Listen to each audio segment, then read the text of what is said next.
October was like a 4-book kind of month. I had, I'd say, about an equal slice of reading each week. I started with You Had Me at Happy Hour, which felt a lot like a very mild, more hallmarky version of Casey McQuiston's The Pairing. So you've got a TikTok bartender paired with a wine enthusiast who have to work together to bring their local restaurant up in the ranks. And of course it's enemies to lovers.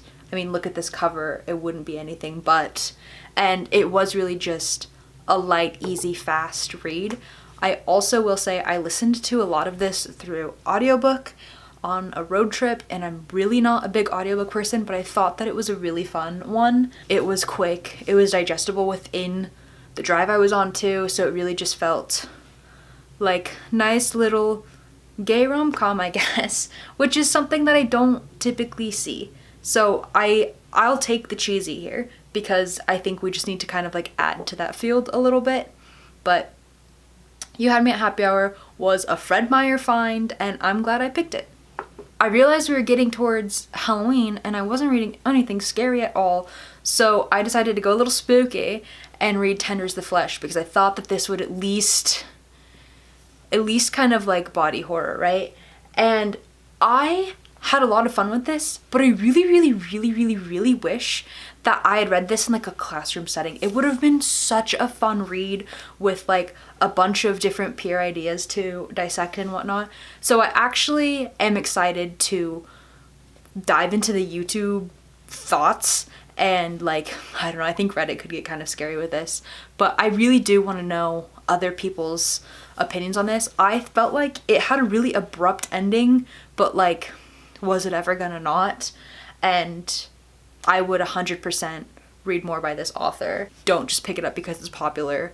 Look into it, understand what it's about. Be careful, because it is icky, but I would say it was right up my alley. I kept turning every single page. Next up is Stars Collide by Rachel Lacey, which I think I have heard of this book, but like I would not recognize this cover.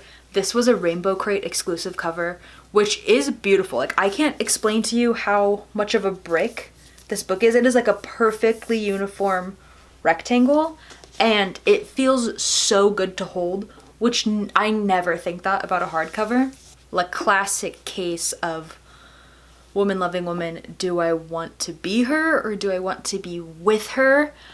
You can tell it's about two, I guess you would say, pop stars. The entire time I was reading this book, I was trying to think about, okay, which two celebrities is Rachel Lacey thinking of, kind of, or like alluding to, or like clearly gaining inspo from, and I could never settle on somebody for either character that like remained accurate. And I'd say that that is huge, because aren't we all just kind of like taking inspiration from the things we like and the things we wish we had more of?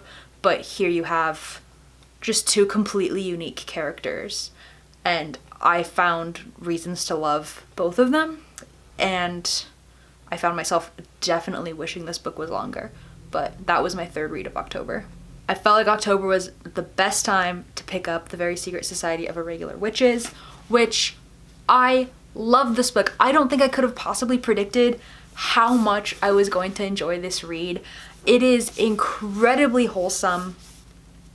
You've got great characters, you've got diverse characters, you have a very fun, unique, but still cozy, intimate setting for most of the book. Mika Moon, your main character, is so incredibly regular, but still every single thing that you could hope to be as a person, contributing to society and like finding your home and finding your friends and your found family and all of that. And being inside Mika's head is just a real reminder of like, we all go through the same things. We all want to belong, and the only way that everybody can truly belong is if everybody embraces what makes them unique and what makes them different and special, and like what you can specifically bring to your own communities. So like, yes, she's a witch. Yes, she's incredibly irregular by societal standards, but everything that you love about her is because she is so incredibly normal. And I think that that was just very well balanced, very well done. And I would love to read more about Mika, but also like, this was a perfect story. Like, you just finish it and you're like, wow, that was incredibly wrapped up, like 10 out of 10. This immediately went on my 5-star reads list. Another thing that I really got into in October was single issue comics. So something else that is already up on my channel is a comic haul of me just really diving into single issues. The one thing I did collect was Winona Earp, and I'm still actively looking for it. That's why I go into any comic book store. Rarely do I succeed, but I've always been a fan of Spider-Man, and I just went for it. So I've started with The Amazing, Spectacular, and also found a big lump of Sensational Spider-Man comics. And so, yeah, I'll have another video. There is another video where I will comb through all of these just to kind of like understand and remember for myself where I'm at. Like, this was my starting point, and we'll see how it grows and where it grows. And I really think I have a good grasp on Peter Parker's Spectacular Spider-Man, and I suspect that that's what I'm going to continue to hunt down, like at the top of my priority. So these were my October reads.